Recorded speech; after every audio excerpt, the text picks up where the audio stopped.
Take your shoes off and walk across gravel, and you will discover something uncomfortable. You can't really do it. Not the way a person should be able to. You pick your way across, wincing, arms out, choosing each step like the ground is dangerous. Your feet are soft, tender, and easily hurt. And that is not how they came from the factory. Every one of your ancestors, for millions of years, walked, ran, hunted, and traveled enormous distances on bare skin across rock, thorn, frost, and burning sand. The feet you inherited were built for that world. The feet you actually have never once been asked to do it. So, when did that change? When did our species stop touching the ground? The answer turns out to be one of the most elegant pieces of detective work in archaeology. And it doesn't come from finding a shoe. It comes from toes.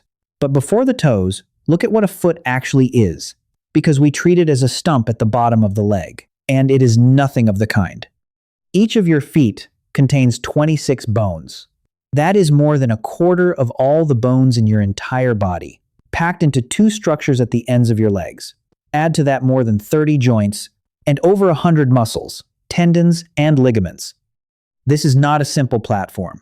It is a complex, dynamic, spring-loaded machine, and it evolved to do something no other primate foot does well: carry a body upright, absorb the shock of every step, and push it forward efficiently, mile after mile, for a lifetime.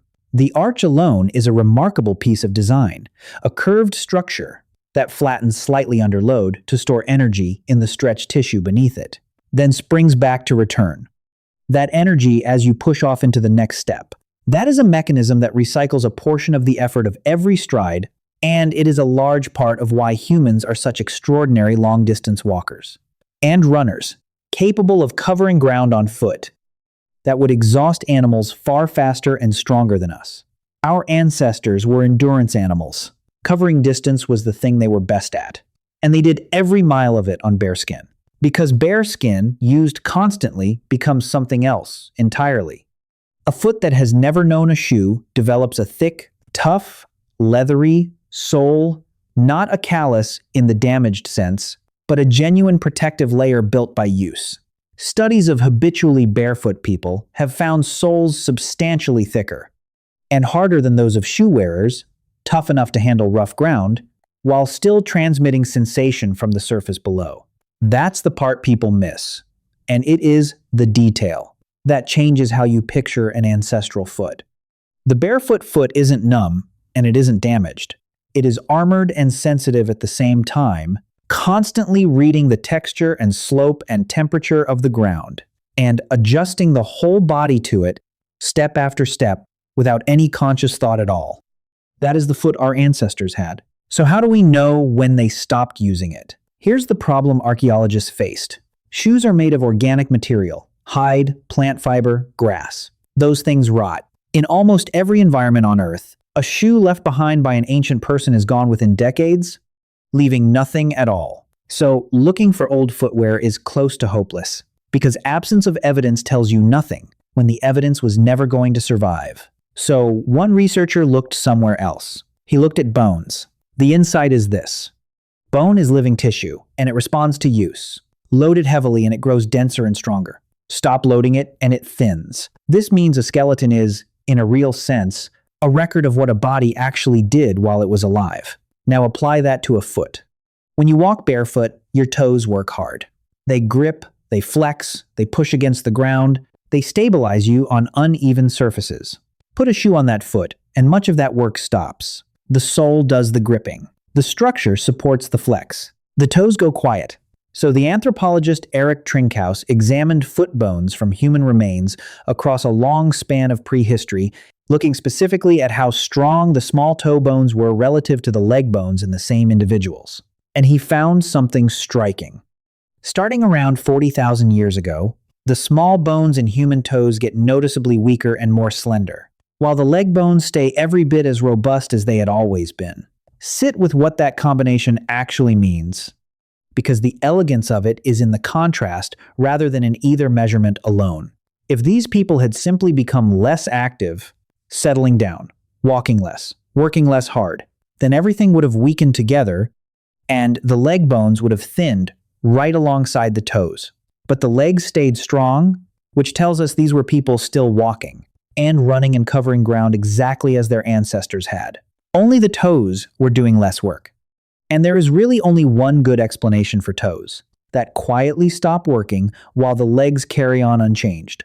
Something had been put between the foot and the ground. That is how we know, not from a preserved shoe, not from a picture on a wall, but from the shape of the bones inside the feet that wore them bodies recording, in their own architecture, a change in daily life that no other evidence survived to tell us about. Around 40,000 years ago, in at least some populations, regular footwear appears in the human story, and the skeleton registered it tens of thousands of years, before any actual shoe managed to survive long enough to be found. Now, actual surviving footwear is much younger, for exactly the reason above.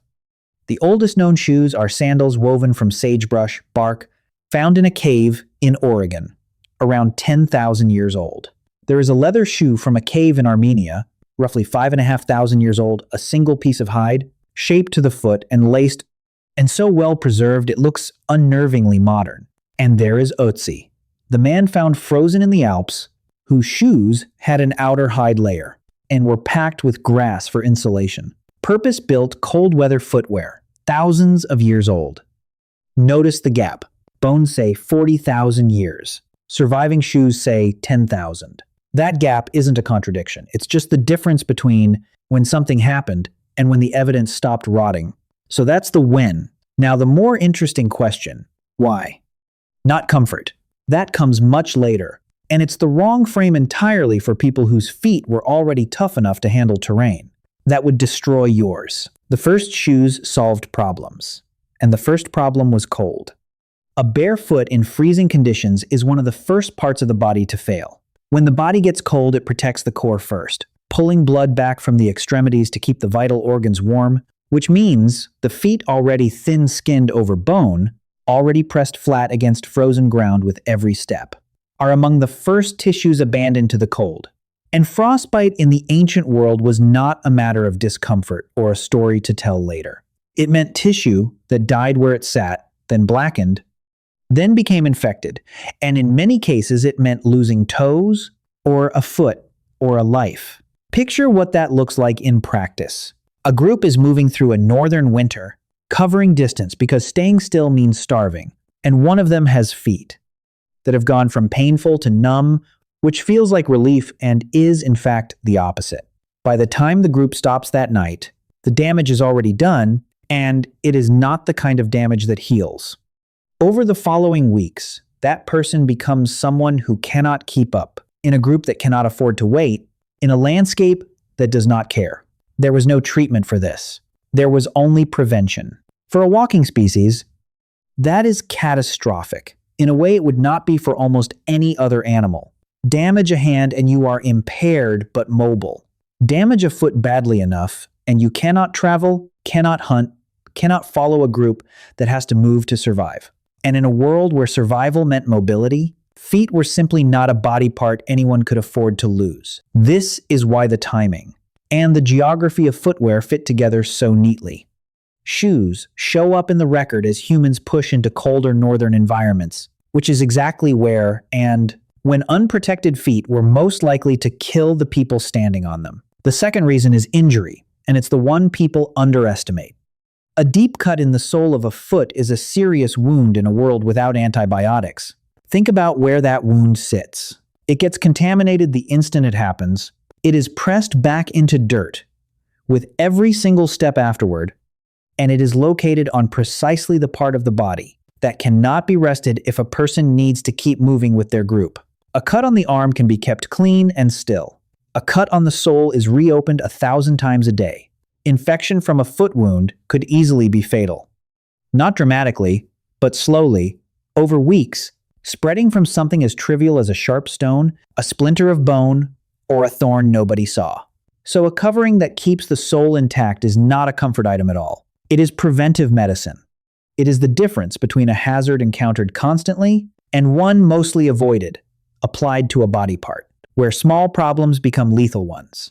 Seen that way, Wrapping the feet in hide stops looking like a step toward fashion and starts looking like the invention of protective equipment. Closer in spirit to a helmet than to a slipper. The third reason follows from the first two. Range. Footwear extends where a body can go. Terrain that would shred a barefoot sharp scree, frozen ground, volcanic rock, thorn country becomes crossable. For a species defined by its willingness to walk into unfamiliar places, that matters enormously. Shoes are travel technology. They widened the map. And then, once the practical problems were solved, footwear did what every human technology eventually does. It became a signal. Shoes came to mark status, occupation, wealth, and belonging, who had to walk in the dirt and who didn't, who could afford fine leather and who could not. But that came afterward. It's the decoration on top of what was, first, a solution to freezing and bleeding. Now here is the part that makes this a genuine trade, rather than a straightforward victory. That 26-bone machine at the end of your leg was designed to do its own work. The arch flexes and springs. The small muscles inside the foot stabilize and adjust. The toes grip and splay. All of that is a system that maintains itself through use, exactly like every other muscular structure in your body. Modern footwear does a great deal of that work on the foot's behalf. Cushioning absorbs impact that the arch would otherwise absorb itself. Arch support holds a shape that the foot's own muscles and ligaments would otherwise be holding. Stiff soles do the flexing. Narrow toe boxes hold toes together in a position they would never naturally take, for hours a day, for decades. And a structure that no longer has to do its own work tends, over enough time, to become less capable of doing it. Which is not a controversial claim about feet, it is just the ordinary logic of the body. The same logic that applies to every muscle you don't use, applied to a part of yourself you have probably never thought about as trainable at all. That's the gap this channel keeps finding. And this is one of the cleanest examples of it. Shoes are not the villain here.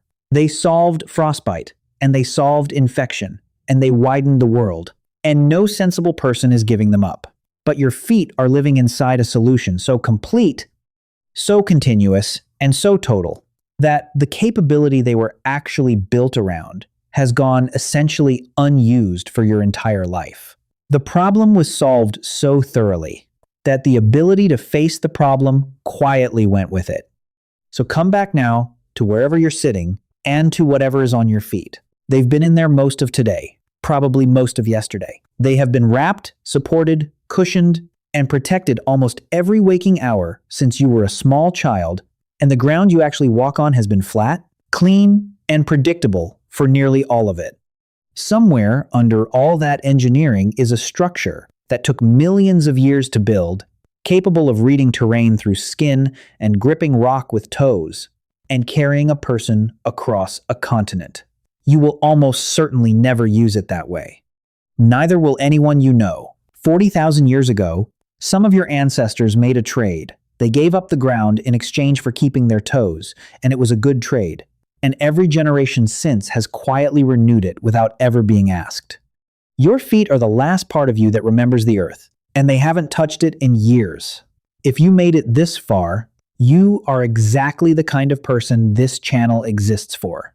We make videos like this one every week about ancient human behavior, about what your body still remembers, and about the gap between the world you were built for and the one you actually live in. If that is something you want more of, hit subscribe.